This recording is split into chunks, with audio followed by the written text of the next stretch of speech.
Amidst the challenges of an armed conflict that has lasted for over a decade, Ukraine is writing a surprising chapter in the history of global mobility.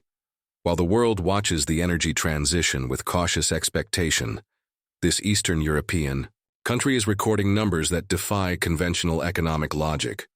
A 38% growth in electric vehicle sales in 2024, surpassing automotive powerhouses like the United States and Japan.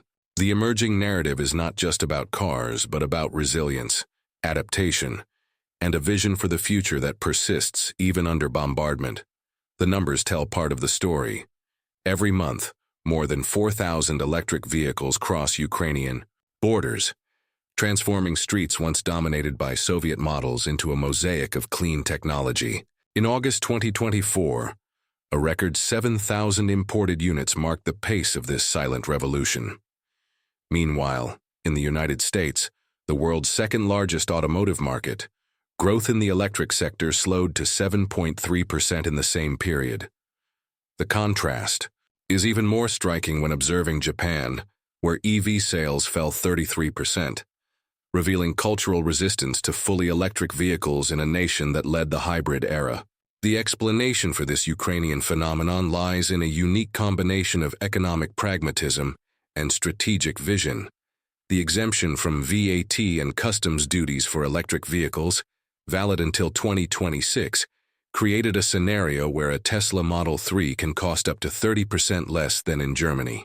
This policy, initially conceived to modernize the country's aging fleet, has become an unexpected catalyst. Between January and September 2024, $989 million worth of EVs entered the country, with 72.2% being used vehicles, mainly from Western Europe and China, finding in Ukraine an eager market for accessible technology.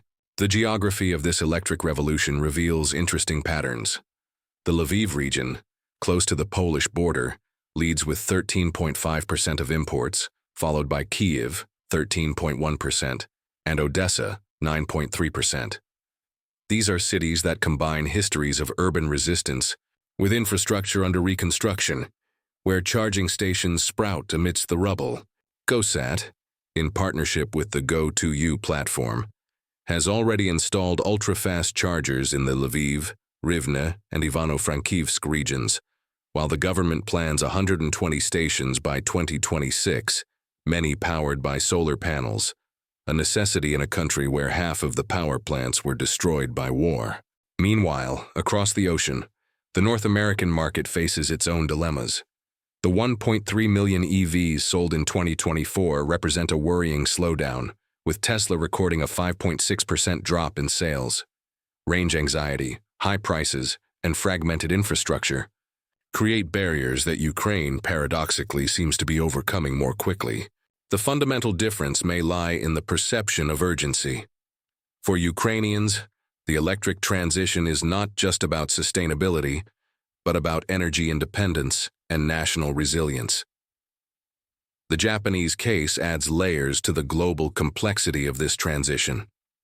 The 33% drop in EV sales in 2024 to just 59,736 units reflects an automotive culture deeply rooted in hybrids.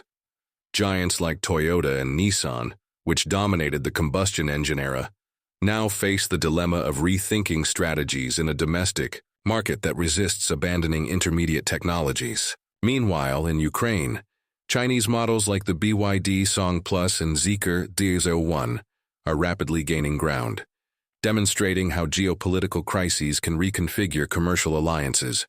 Ukraine's energy infrastructure, although damaged, is being reinvented under pressure.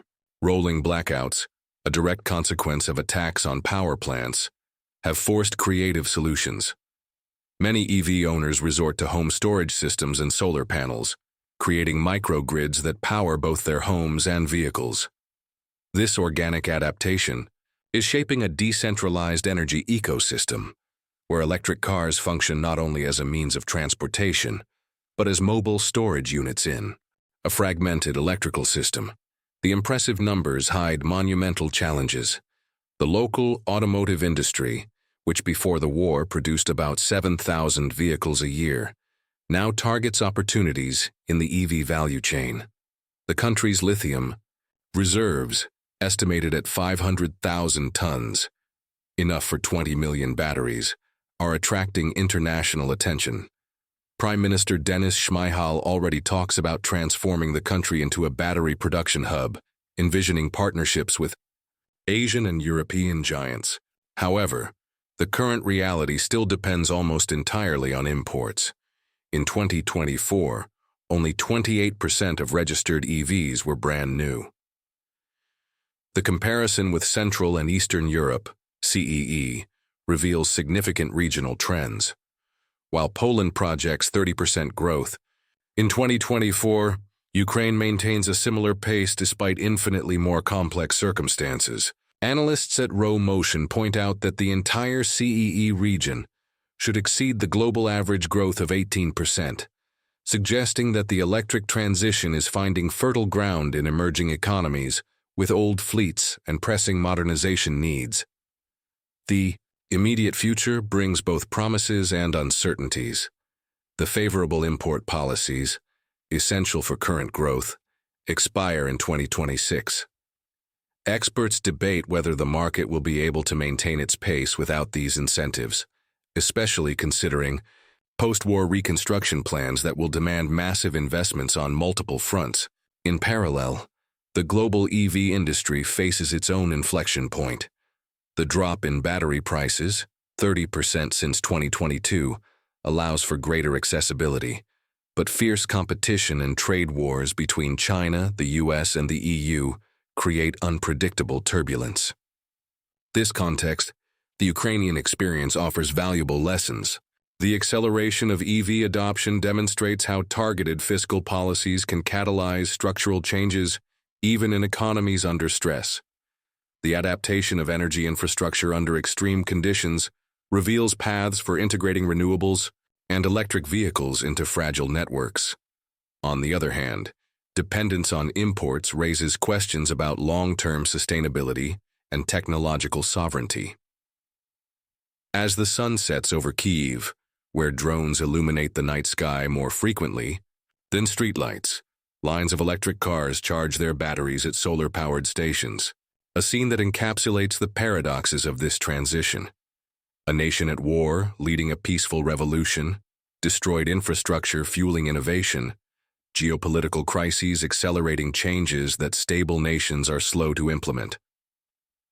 What began as a practical measure to modernize an obsolete fleet has transformed into a global case study, proof that even in the most adverse circumstances, the energy transition can find unexpected ways to flourish.